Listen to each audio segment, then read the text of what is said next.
आत्ताच फेसबुकला मी एक बातमी वाचली की एका विवाहितेने आत्महत्या केली. त्याच्या आधी तिने तिच्या माहेरच्या लोकांना म्हणजे तिच्या भाऊजाईला वगैरे सांगितलं की माझ्या नवऱ्याला फोन करून सांग की माझ्या अस्थी घ्यायला ये, पण उद्या ये, आज मला शांततेने मरू दे. तर अशी का तिच्यावरती वेळ आली असेल? आणि त्याच्या खाली भरपूर अशा कमेंट्स होत्या की आत्महत्या कशाला करायची, घरच्यांशी मनमोकळेपणाने बोलून घ्यायला पाहिजे, आत्महत्या हा पर्याय नाही, असे भरपूर होते.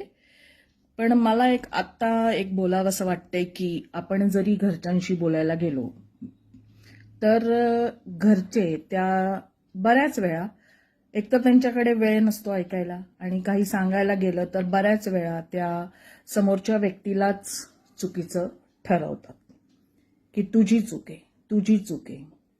भले ती व्यक्ती म्हणजे जे काही करत असेल ते स्वतःसाठी नाही करत, सगळ्यांसाठी करते, पण मानसिक त्रास फक्त त्या एका व्यक्तीलाच होतो, बाकी कोणी त्याची जबाबदारी घ्यायला तयार नसतं.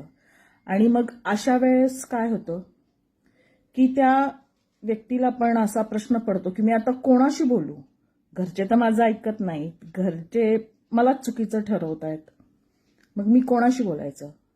मैत्रिणींशी बोलावं, मैत्रिणी पण बऱ्याच वेळा काय करतात, ऐकून घेतात सगळं आपलं, म्हणजे कोणी पण जेव्हा ते समोर सांगतात ना तेव्हा ते प्लस करून सांगतात. म्हणजे आपण जर एक बाजू सांगितली तर ते समोर जेव्हा बऱ्याच वेळा त्या ज्या गोष्टी आपण सांगतो, शेअर करतो, तर त्याचं म्हणजे असं हे नाही राहत, गांभीर्य कुठं राहत नाही, पण त्याचं गॉसिप मात्र जरूर होतं त्या गोष्टीचं.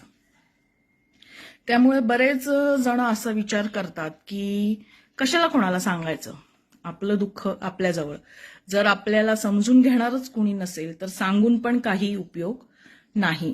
आणि मग अशा वेळेस काय होतं की आताची म्हणजे आपण तरुण पिढी म्हणतो, एकतर त्यांच्यात सहनशक्ती पण खूप कमी आहे, म्हणजे सहन करण्याची वृत्तीच नाहीये, कुठलीही गोष्ट ऍडजस्ट करण्याची वृत्ती नाहीये.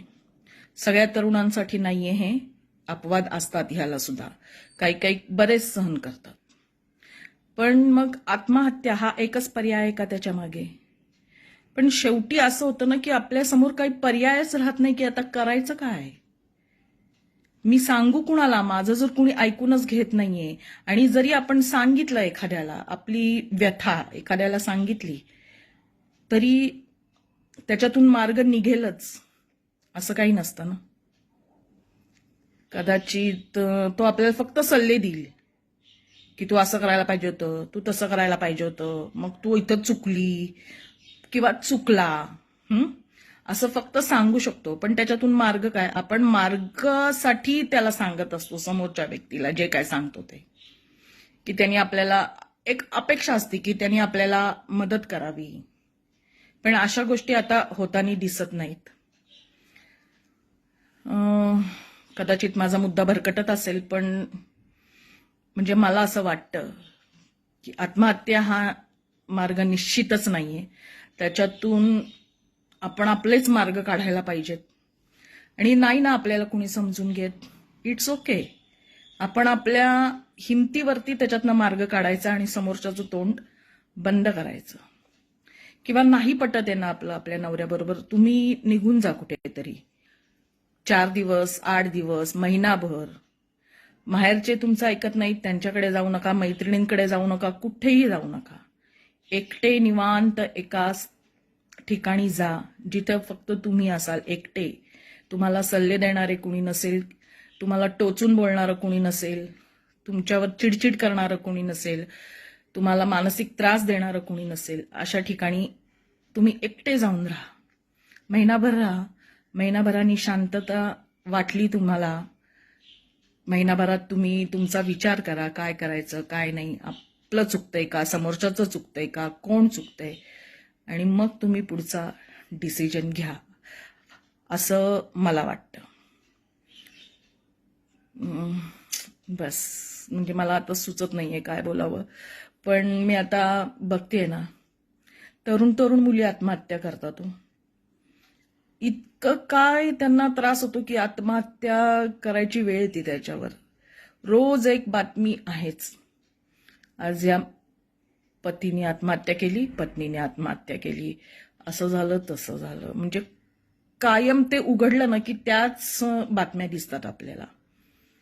तर म्हणजे माझं तरी असं म्हणणं आहे की जे लोक खाली म्हणजे असे कमेंट करतात, असं करायला पाहिजे तसं करायला पाहिजे, त्या मुलीने तसं केलं नसेल का? केलं असेल ना.